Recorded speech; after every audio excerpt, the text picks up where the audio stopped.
दोस्तों, हम भगवान के बारे में केवल तब सोचते हैं जब उनसे कुछ चाहते हैं।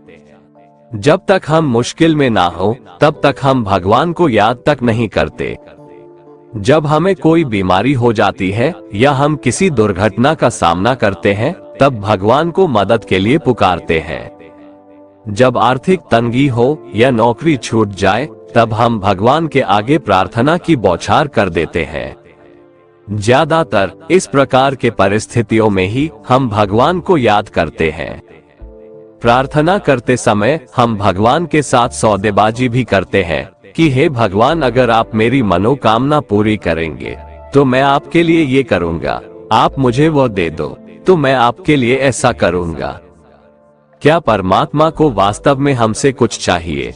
भगवान से अपनी प्रार्थनाओं को पूरा करवाने के लिए हम उनसे सौदेबाजी ना करें, क्योंकि भगवान हमसे इस भौतिक दुनिया का कुछ नहीं चाहते। भगवान हमसे केवल प्रेम चाहते हैं। वे चाहते हैं कि हम उनसे प्रेम करें। हमारे अंदर उन्हें जानने और पाने की तड़प और कशिश उत्पन्न हो। इसलिए सबसे पहले हमें अपने अंदर भगवान को पाने के लिए सच्ची लगन और तड़प जगानी है। अगर हम इसे अपने जीवन में धारण कर ले तो हम भगवान की खुशी को ग्रहण कर पाएंगे। भगवान को प्रसन्न करने का यही सर्वश्रेष्ठ तरीका है। भगवान हमारे माता पिता, हमारे वास्तविक प्रीतम और सच्चे मित्र हैं। माता पिता, प्रीतम और मित्र के प्रति हमारे प्रेम का इजहार किसी भौतिक उपहार का मोहताज नहीं होता। वे केवल हमारे सच्चे प्रेम को पाकर ही खुश होते हैं। प्रेम ही एकमात्र भाषा है जो हमारे दिल से दूसरे के दिलों तक बहुत जल्दी पहुंचती है। हम किस प्रकार भगवान को अपना प्रेम दर्शा सकते हैं? ध्यान अभ्यास हमारी आत्मा को प्रेम के साथ फिर से मिलाने में मदद करता है। ध्यान अभ्यास में बैठना एक संकेत है कि हम भगवान से प्रेम करते हैं और भगवान से मिलना चाहते हैं, पर ध्यान अभ्यास में सिर्फ 5 मिनट बैठना पर्याप्त नहीं है। जब हम रोजाना लगन और उत्साह से भगवान को पाने के लिए ध्यान अभ्यास में बैठते हैं तब भगवान देखते हैं कि हम उनसे मिलना चाहते हैं। संत महापुरुष प्रतिदिन 2.5 घंटे अर्थात दिन का 10वां हिस्सा हमें ध्यान अभ्यास में देने की हिदायत देते हैं। जब हम सच्ची लगन के साथ ध्यान अभ्यास में बैठते हैं तब हमें भगवान की दया और मदद अवश्य मिलती है ताकि हम अपने लक्ष्य तक बड़ी तेजी से पहुंच सके। भगवान के प्रति प्रेम दर्शाने का दूसरा तरीका है निष्काम सेवा। सारी सृष्टि भगवान की संतान है। जब हम बिना स्वार्थ से दूसरों की सेवा करते हैं तो हम भगवान की सेवा करते हैं। माता पिता खुश होते हैं जब लोग उनके बच्चों की मदद करते हैं।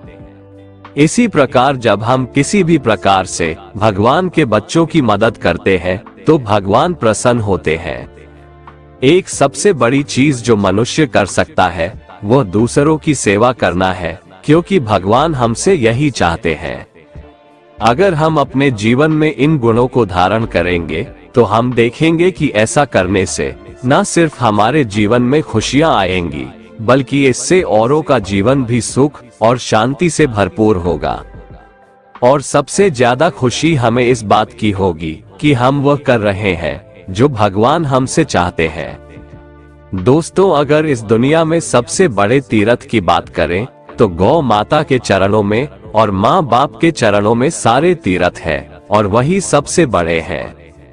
भारत में गाय को माँ कहा जाता है और उसकी पूजा की जाती है। पहली रोटी गौ माता को खिलाई जाती है। यहाँ तक कि हिंदू पुराणों में धर्म को भी गौ रूप में दर्शाया गया है। भगवान श्री कृष्ण ने तो खुद गाय की सेवा की और उनका निवास भी गोलोक में ही माना जाता है। हर मनोकामना को पूरी करने वाली कामधेनु भी गाय ही है। इस तरह गाय को इतना महत्वपूर्ण और पूजनीय माने जाने के पीछे कई कारण हैं। लेकिन क्या आपने कभी यह सोचा है कि गाय को माँ ही क्यों कहा गया है? गाय के साथ अन्य कोई रिश्ता क्यों नहीं जोड़ा गया?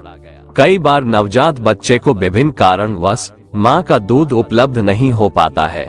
ऐसे में उसे गाय का दूध ही पिलाया जाता है। गाय का दूध सुपाच्य होता है और यह बेहद पोषक होता है। गाय के दूध में 16 प्रकार के मिनरल्स होते हैं। आयुर्वेद के अनुसार भी माँ के दूध के बाद बच्चे के लिए गाय का दूध ही सबसे ज्यादा फायदेमंद होता है। इस तरह गाय की मदद से ही बच्चे का पोषण होता है, इसलिए गाय को माँ का दर्जा दिया गया है। शास्त्रों के अनुसार जब ब्रह्मा जी सृष्टि की रचना कर रहे थे तो उन्होंने धरती पर सबसे पहले गाय को ही भेजा था। साथ ही गाय का दूध ही वो चीज होती है जो नवजात बच्चे को पिलाया जा सकता है। इसके अलावा सभी जानवरों में केवल गाय ही ऐसी जानवर है जो माँ शब्द का उच्चारण करती है। इसलिए ये भी माना जाता है कि माँ शब्द की उत्पत्ति भी गौवंश से हुई है। हिंदू धर्म शास्त्रों के अनुसार गौ माता की पूजा करने से मनोवांछित फल की प्राप्ति होती है, घर में सुख समृद्धि आती है। जिन घरों में गाय रहती है वहां हमेशा सुख शांति रहती है। गाय की सेवा करने को श्रेष्ठ कार्य माना गया है। साथ ही रोजाना पहली रोटी गाय को खिलाने से अपार सुख समृद्धि मिलती है। सारे देवी देवता कृपा करते हैं। इतना ही नहीं, भविष्य पुराण के अनुसार गाय के सींगों में तीनों लोकों के देवी देवता विराजमान रहते हैं। गाय के गोबर में लक्ष्मी, गौमूत्र में भवानी, चरणों के अग्रभाग में आकाशचारी देवता प्रतिष्ठित है। कहते हैं कि जो मनुष्य सुबह स्नान करके गौ स्पर्श करता है वह पापों से मुक्त हो जाता है। संसार के सबसे प्राचीन ग्रंथ वेद है और वेदों में भी गाय की महत्ता और उसके अंग प्रत्यंग में दिव्य शक्तियां होने का वर्णन मिलता है। मान्यता है कि गौ के पैरों में लगी हुई मिट्टी का तिलक करने से तीर्थ स्नान का पुण्य मिलता है। यानी सनातन धर्म में गौ को दूध देने वाला एक निरा पशु ना मानकर सदा से ही उसे देवताओं की प्रतिनिधि माना गया है। मित्रों, एक बार की बात है, एक राजा था जिसका नाम दिलीप था। राजा दिलीप का कोई पुत्र नहीं था, इसलिए वो अपने गुरु वशिष्ठ के पास गए। गुरु ने कहा कि तुमसे एक अपराध हुआ है, इसलिए तुम्हें पुत्र नहीं हो पा रहा है। तुम्हारा अपराध है कि तुम एक बार देवता की युद्ध में मदद करके वापस लौट रहे थे। रास्ते में देवताओं को भी भोग और मोक्ष देने वाली कामधेनु एक विशाल वट वृक्ष के नीचे आराम कर रही थी और अन्य गौ माताएं चारा चर रही थी। बस तुमने अपना विमान रोककर नीचे उतरकर कामधेनु माता एवं गौ माताओं को प्रणाम नहीं किया, अनजाने में मार दिया। जबकि रास्ते में कहीं भी गौवंश दिखे उनको राह देते हुए दाएं होकर प्रणाम करना चाहिए। ये बात तुम्हें भी गुरुजनों ने पूर्व में बताई थी। यहाँ गौ अपराध और गुरु आज्ञा का उल्लंघन हुआ, इसीलिए तुम्हारे यहाँ पुत्र की प्राप्ति नहीं हो सकती। जरा सोचो, हम तो कभी प्रणाम नहीं करते, क्या हमारे पुत्र होंगे? आजकल पुत्र कहाँ पैदा हो रहे हैं, आजकल लड़के पैदा हो रहे हैं। महाराजा दिलीप गुरुजी के पास जाकर रोने लगे। बोले, गुरुजी कोई तो उपाय होगा। गुरुजी ने कहा, जा यह नंदिनी गौ माता को ले जा और इस नंदिनी गौ माता के संतुष्ट होते ही पुत्र रत्न की प्राप्ति हो सकती है। नंदिनी गौ माता ही कामधेनु गाय की पुत्री थी। अब तुम्हें पुत्र केवल गौ माता ही दे सकती है। राजा दिलीप ने नंदिनी गौ माता की बहुत सेवा की। जब गौ माता खाती थी तभी वह खाता था। एक दिन गौ माता ने दिलीप राजा की परीक्षा लेनी चाही। जैसे ही प्रकृति का सौंदर्य निहारते राजा दिलीप की दृष्टि नंदिनी गौ माता पर पड़ी। नंदिनी गौ माता गुफा में चली गई। उस गुफा में एक शेर था। शेर ने गौ माता को पकड़ लिया और गौ माता करुण पुकार कर डकारने लगी और राजा दिलीप से मदद की गुहार करने लगी। याद रहे, राजा दिलीप गुरु कृपा से चर अचर सभी प्राणियों की भाषा समझ लेते थे। दिलीप राजा ने शेर के ऊपर जैसे ही धनुष बाण संधान किया, उनका हाथ जाम हो गया। वे निशक्त से हो गए, क्योंकि यह सब खेल नंदिनी गाय का था। गाय का एक रूप भगवती दुर्गा भी है। वही देव, दानव, यक्ष, किन्नर और मानवों को शक्ति प्रदान करती है। यहाँ तक कि भगवान शिव की पराशक्ति भी गौ माता ही है। जब राजा दिलीप का हाथ जकड़ गया तब वो चिल्लाए कि मेरी गौ माता को छोड़ दो और बदले में मुझे ही खा लो। मुझे कोई दुख नहीं होगा। मगर हे सिंहराज, अगर आपने इस गौ माता को आघात पहुंचाया तो मैं जीते जी मर जाऊंगा। शेर ने कहा, अरे तू तो एक राजा है, मुझे इस गाय को खाने दे और बदले में ऐसे 1000 गाय खरीद लेना। तो राजा ने कहा कि नहीं, बस आप मेरी इस गौ माता को छोड़ दो। राजा के आग्रह करने पर शेर ने उस नंदिनी गौ माता को छोड़ दिया। गौ माता तो केवल राजा दिलीप की परीक्षा ले रही थी। गौ माता ने प्रसन्न होकर कहा कि मैं तुम्हारी सेवा भक्ति से प्रसन्न हूँ, मांगो क्या मांगते हो। बदले में राजा दिलीप को पुत्र रत्न की प्राप्ति हुई। दोस्तों, अगर आपको भगवान श्री कृष्ण की ये बातें पसंद आ रही है तो कमेंट में जय श्री कृष्ण जरूर लिखें। मित्रों, हम लोग को संसार में लाने वाले माता पिता ही है। आजकल ये सुनने में आ रहा है कि माँ बाप जब बूढ़े हो जाते हैं तो उनकी औलाद उन्हें घर से निकाल देती है। बेचारे बूढ़े माँ बाप कहाँ जाएं? वे कुछ कह नहीं पाते क्योंकि वो अपनी औलाद को दुखी नहीं देख सकते और चुपचाप घर छोड़कर चले जाते हैं।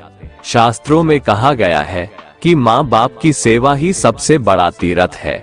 अगर घर में बीमार माँ बाप की सेवा कर ली तो अन्य कोई तीर्थ करने की जरूरत ही नहीं है। मित्रों, अब बात करते हैं कि भगवान श्री कृष्ण की दृष्टि में सबसे बड़ा पाप और पुण्य क्या है। गीता में पाप और पुण्य की परिभाषा क्या की गई है और कौन से अध्याय में की गई है, ये स्पष्टतः कह पाना मुश्किल है।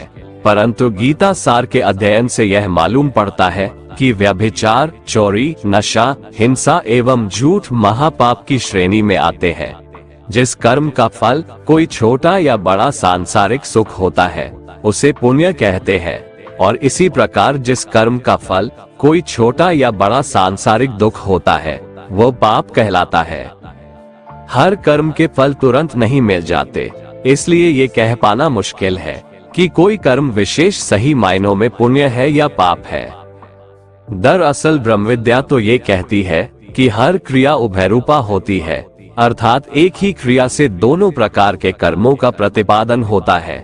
यानी एक ही क्रिया से पाप भी जुड़ सकता है और पुण्य भी जुड़ सकता है, परंतु इसका फैसला केवल परमेश्वर की निराकार शक्तियों के द्वारा निष्पक्ष रूप से प्रकृति के अचूक नियमों के अनुसार होता है।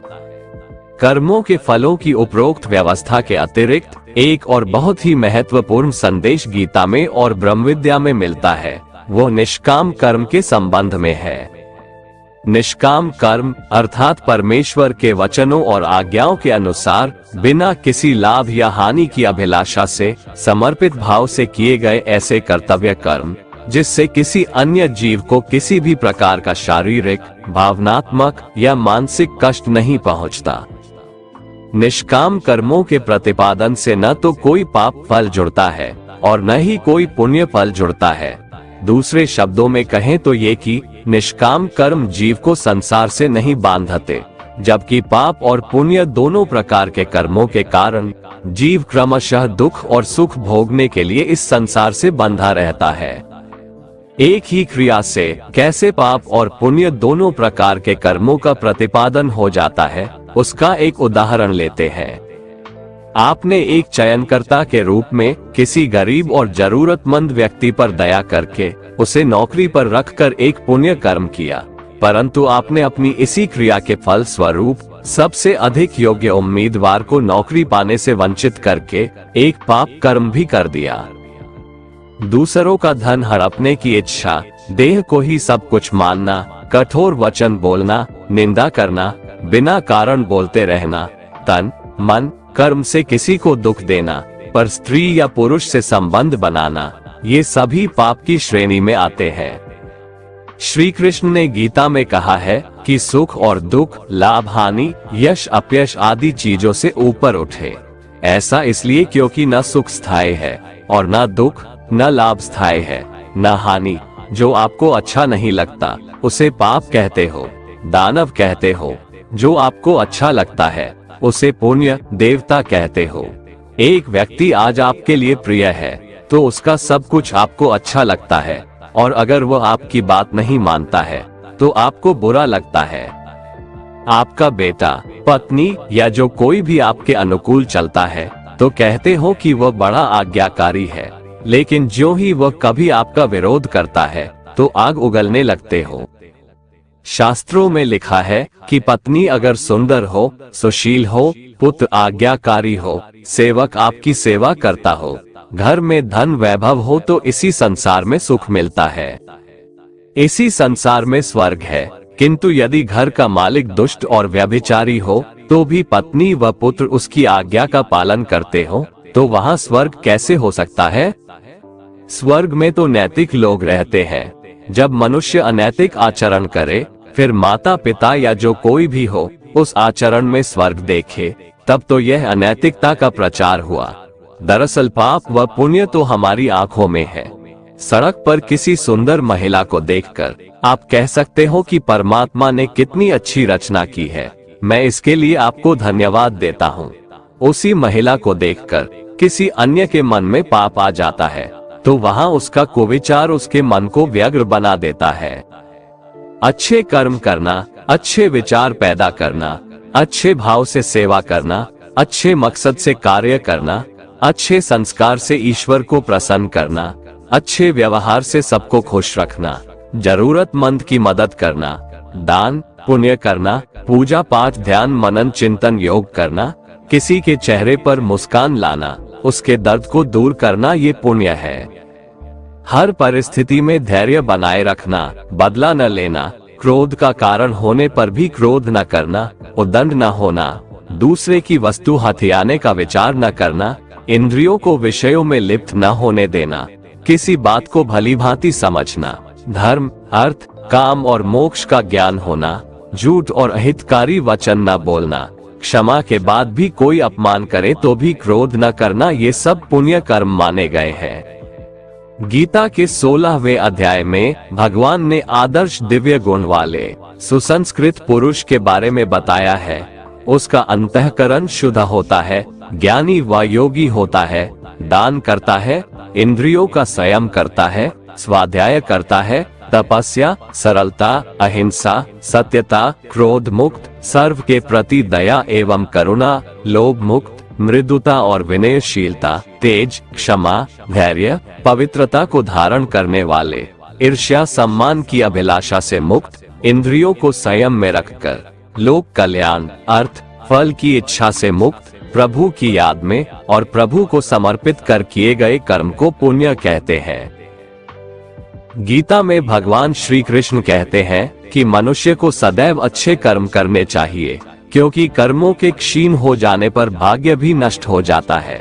जिस मनुष्य का अपने कर्मों पर अटूट विश्वास होता है और जो मनुष्य अपने कर्मों पर सदा अडिग रहता है, वही मनुष्य जीवन में सफल होता है।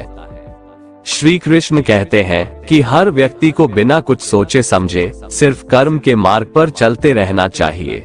जो मनुष्य कर्म किए बिना सिर्फ फल की चिंता करता है, उसे जीवन में सिर्फ असफलता ही प्राप्त होती है। श्री कृष्ण के अनुसार परिस्थितियां चाहे कितनी भी खराब हो, वो हमेशा एक जैसी नहीं रहती है, वो बदलती जरूर है। इसलिए मनुष्य को बहुत धैर्य और हिम्मत से काम लेना चाहिए। श्री कृष्ण कहते हैं कि ईश्वर कभी भी किसी व्यक्ति के साथ नाइंसाफी नहीं करता, वो उसको केवल वही देता है जिसके वह लायक है। भगवान कहते हैं कर्म करो लेकिन फल की इच्छा मत रखो। इस संसार में कोई भी मनुष्य किसी भी काल में क्षण मात्र भी बिना कर्म किए नहीं रहता, क्योंकि सारा मनुष्य समुदाय कर्म करने के लिए ही पैदा हुआ है। बिना कर्म किए कोई रह नहीं सकता है। जो मनुष्य समस्त इंद्रियों को वश में करके आसक्ति रहित कर्म करता है, वही श्रेष्ठ है, अर्थात वही कर्मयोगी है। कर्म का मार्ग दिखाते हुए श्री कृष्ण कहते हैं कि कर्म न करने की अपेक्षा कर्म करना ज्यादा श्रेष्ठ है, तथा कर्म न करने से मनुष्य का शरीर निर्वाह भी नहीं सिद्ध होता है। अर्थात मनुष्य को चाहिए कि वह सिर्फ अपने कर्तव्यों का पालन करे, क्योंकि कर्म नहीं करने से मनुष्य का जन्म लेना भी बेकार हो जाता है। भगवान कहते हैं तू यज्ञ समझकर अपना कर्म कर। जिस प्रकार यज्ञ समाज और प्रजा की भलाई के लिए किया जाता है, उसी तरह तू अपने कर्मों को यज्ञ समझकर अर्थात अपना कर्तव्य समझकर कर्म कर। जो पुरुष इस परंपरा से नहीं चलता, प्रकृति के नियमों का पालन नहीं करता, अर्थात अपने कर्तव्य का पालन नहीं करता, वो इंद्रियों के द्वारा भोगों को भोगने वाला पापी पुरुष व्यर्थ ही जीता है। परंतु जो मनुष्य आत्मा में ही रमण करने वाला और आत्मा में ही तृप्त तथा आत्मा में ही संतुष्ट हो, उसके लिए कोई कर्तव्य नहीं है। आत्मा का मतलब यहाँ सबसे बड़ा सच है, और जो सत्य को समझता है, सत्य में ही खुश होकर सत्य में ही रहता है, उसके लिए कोई कर्तव्य नहीं है। लेकिन ऐसा कोई लाखों करोड़ों में एक होता है। उस महापुरुष का इस विश्व में न तो कर्म करने से कोई प्रयोजन रहता है और न कर्मों के न करने से ही कोई प्रयोजन रहता है, तथा संपूर्ण प्राणियों में भी इसका स्वार्थ से कोई संबंध नहीं रहता। कहने का सीधा मतलब है, जिसे परमात्मा मिल चुका है वो कोई और दूसरा कर्म क्यों करे। श्री कृष्ण कहते हैं, अगर तुमने कोई रिश्ता खोया है या किसी रिश्ते से निराश हो तो वह रिश्ता मुझसे बना लो, मैं कभी भी तुम्हें छोड़कर नहीं जाऊंगा। इसलिए तू निरंतर आसक्ति से रहित होकर, अर्थात अपनी इच्छा को त्याग कर सदा कर्तव्य कर्म को भली भांति करता रह, क्योंकि आसक्ति से रहित होकर कर्म करता हुआ मनुष्य परमात्मा को प्राप्त हो जाता है। बहुत से ऐसे लोग हैं जो कर्म करते हुए ही परम सिद्धि को प्राप्त हुए थे। जनक आदि ज्ञानी जन भी आसक्ति रहित कर्म द्वारा ही परम सिद्धि को प्राप्त हुए थे, इसलिए कर्म करना ही उचित है। श्रीमद् भगवद गीता में श्री कृष्ण कहते हैं कि जीवन में कुछ भी स्थायी नहीं है, इसलिए स्वयं को अधिक तनावग्रस्त न करें। किसी के साथ चलने से ना तो कोई खुशी मिलती है और ना ही लक्ष्य, इसलिए मनुष्य को सदैव अपने कर्मों पर विश्वास करते हुए अकेले चलते रहना चाहिए। श्रेष्ठ पुरुष जो जो आचरण करता है, अन्य पुरुष भी वैसा वैसा ही आचरण करते हैं। वो जो कुछ प्रमाण कर देता है, समस्त मनुष्य समुदाय उन्हीं के पद चिन्हों पर अपने रास्ते चुनता है, इसलिए सज्जन व्यक्तियों को सदैव अच्छा व्यवहार करना चाहिए। कान्हा कहते हैं, मेरा इन तीनों लोकों में न तो कुछ कर्तव्य है और न ही कोई वस्तु प्राप्त करने योग्य है, फिर भी मैं कर्म में ही बरतता हूँ, अर्थात मैं भी कर्म करते हुए अपने कर्तव्य का निर्वाह करता हूँ। श्री भगवान कहते हैं, यदि मैं कर्मों को करने में सावधानी ना बरतूं तो बड़ा अनर्थ हो जाएगा, क्योंकि मनुष्य सब प्रकार से मेरे ही मार्ग का अनुसरण करते हैं। इसलिए यदि मैं कर्म न करूं तो ये सब मनुष्य नष्ट भ्रष्ट हो जाएंगे और मैं संकर्ता का करने वाला हो जाऊंगा तथा इस समस्त प्रजा को नष्ट करने वाला बन जाऊंगा। जिनमें समझ नहीं होती वो कर्म में आसक्त होकर कर्म करते हैं। आसक्ति रहित विद्वान को भी चाहिए कि वह भी लोगों को सही दिशा दिखाने के लिए उसी प्रकार कर्म करे। जो ज्ञानी है, जिन्हें ईश्वर की सच्चाई मालूम हो चुकी है, उनकी ये जिम्मेदारी बन चुकी है कि उनके काम करने के तरीके से कहीं किसी और के मन में काम करने के प्रति अश्रद्धा या अपमान ना पैदा हो जाए। इसलिए उन ज्ञानी जनों के लिए ये जरूरी है कि वो ऐसा उदाहरण सामने रखें जिससे हर कोई अपना कर्म, अपना कर्तव्य करने के लिए प्रेरित हो। वास्तव में संपूर्ण कर्म सब प्रकार से प्रकृति के गुणों द्वारा किए जाते हैं, तो भी जिसका अंतःकरण अहंकार से मोहित हो रहा है, ऐसा अज्ञानी मैं करता हूँ ऐसा मानता है। तामसिक गुण वाले व्यक्ति आलस्य या नींद इसी प्रकार के कर्म करते हैं। राजसिक गुण वाले बात बात पर शौर्य या बहादुरी दिखाने का काम करते हैं, लेकिन ज्ञानी मनुष्य जानते हैं उसके गुण ही उससे कर्म करवा रहे हैं, और जो ज्ञानी नहीं होते वो समझते हैं कि सब कुछ वही कर रहे हैं। कर्म में लगे हुए ज्ञानियों को ये जानना चाहिए कि गुण ही उनसे कर्म करवाते हैं, वो खुद कुछ भी नहीं करते। और जो ज्ञानी इस बात को समझ ले तो ये उनकी जिम्मेदारी होती है कि वो अज्ञानियों को समझाए कि कर्म ही उनका धर्म है। श्री कृष्ण कहते हैं कि तुम मुझ अंतर्यामी परमात्मा में अपने सारे कर्मों को अर्पण कर दे। जो कोई मनुष्य दोष दृष्टि से रहित और श्रद्धा युक्त होकर मेरे इस मत का सदा अनुसरण करते हैं, वे भी संपूर्ण कर्मों से छूट जाते हैं। परंतु जो मनुष्य मुझ में दोषारोपण करते हुए मेरे इस मत के अनुसार नहीं चलते हैं, उन मूर्खों को तू संपूर्ण ज्ञानों में मोहित और नष्ट हुआ ही समझ। गीता में श्री कृष्ण कहते हैं, दूसरे के कर्तव्य का पालन करने से भय होता है और स्वधर्म में मरना भी बेहतर होता है। श्री कृष्ण के अनुसार हमें दूसरे का अनुसरण या नकल करने की बजाय स्वधर्म को पहचानना चाहिए। दूसरों का अनुसरण करने से मन में भय उत्पन्न होता है। श्री कृष्ण के अनुसार डर हटाने का एक ही उपाय है और वो है अपना स्वधर्म पहचानना और उसी में जीना। भगवान कहते हैं, रजोगुण से उत्पन्न होने वाले काम वासना और क्रोध ही मनुष्य से पाप कर्म करवाते हैं। इसलिए काम वासना और क्रोध मनुष्य का सबसे बड़ा शत्रु है।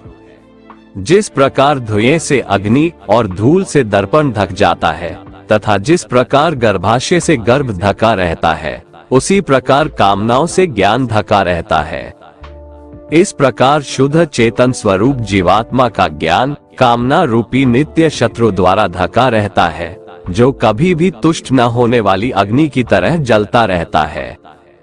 इंद्रियां, मन और बुद्धि कामनाओं के निवास स्थान होते हैं। इनके द्वारा कामनाएं ज्ञान को आच्छादित करके जीवात्मा को मोहग्रस्त कर देती है। इसलिए मनुष्य को चाहिए कि प्रारंभ में ही इंद्रियों को वश में करके और आत्मज्ञान और आत्म साक्षात्कार में बाधा उत्पन्न करने वाली इन महान पापी कामनाओं का ही बलपूर्वक खात्मा कर दे और कर्म योग के द्वारा परमात्मा की भक्ति करके समस्त कर्मों से छुटकारा प्राप्त कर ले। बुरे लोग हमेशा बुरे कर्म करते हैं, फिर भी वह जीवन में सुखी और संपन्न रहते हैं, जबकि अच्छे लोग जीवन भर अच्छे कर्म करते हैं, फिर भी उसे अपमान और दर्द ही मिलता है। अक्सर लोगों के मन में ऐसा सवाल रहता है कि जो लोग अच्छे कर्म करते हैं वो परेशान रहते हैं, वहीं जो बुरे कर्म करते हैं वो खुशी से रह रहे होते हैं।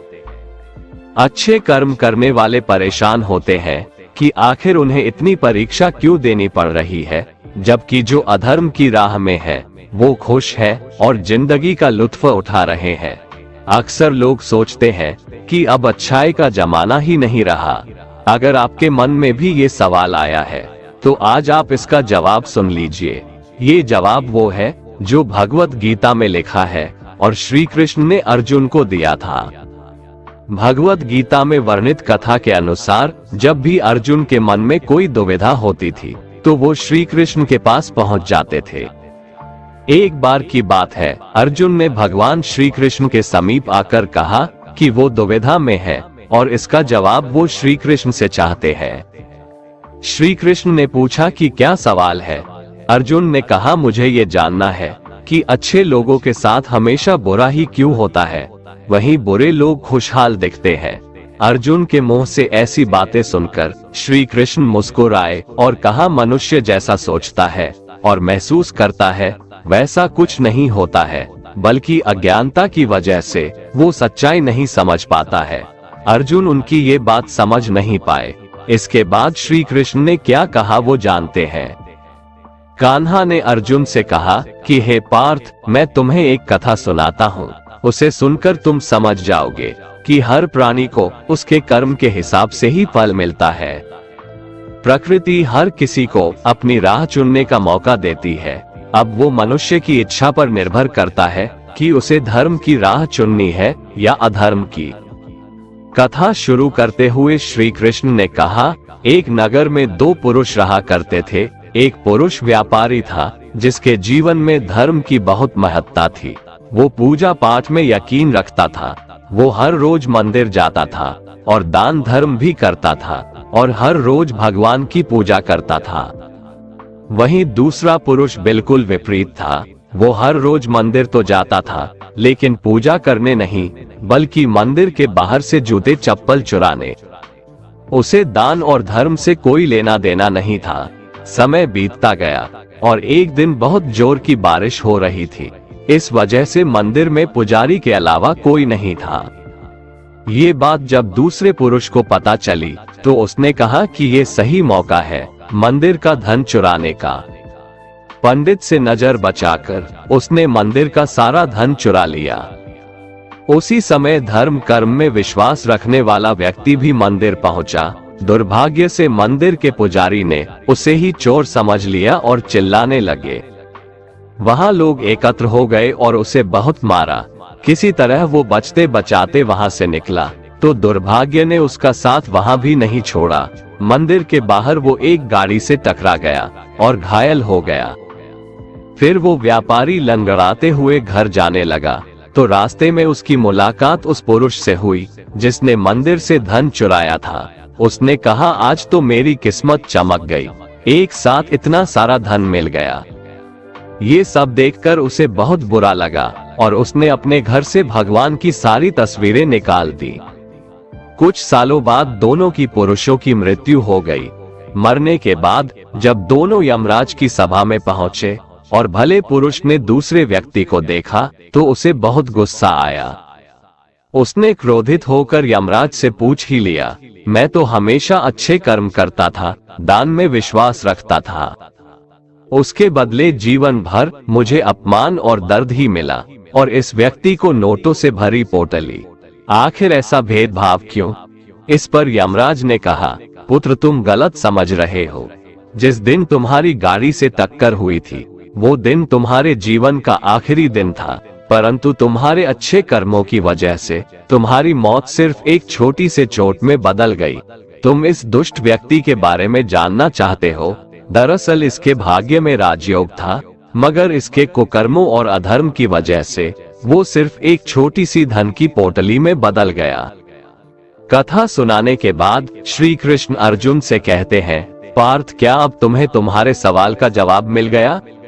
ऐसा सोचना कि भगवान तुम्हारे कर्मों को नजरअंदाज कर रहे हैं, ये बिल्कुल भी सत्य नहीं है। भगवान हमें कब, क्या, किस रूप में दे रहा है मनुष्य को समझ में नहीं आता है, मगर आप अच्छे कर्म करते रहें तो भगवान की कृपा हमेशा बनी रहती है। इसलिए अपने अच्छे कर्मों को बदलना नहीं चाहिए, क्योंकि उसका फल हमें इसी जीवन में मिलता है। इसलिए मनुष्य का फर्ज है कि वो हमेशा अच्छे कर्म करते रहें, क्योंकि श्री कृष्ण ने गीता में भी बताया है कि किसी के द्वारा किया गया कर्म बेकार नहीं जाता है, चाहे वो अच्छा हो या बुरा। दोस्तों, अगर आपको हमारा ये वीडियो पसंद आया तो कमेंट में जय श्री राधे कृष्ण लिखें और ऐसे ही प्रेरणादायक वीडियो देखने के लिए हमारे चैनल को सब्सक्राइब कर लें। जय श्री राधे कृष्ण।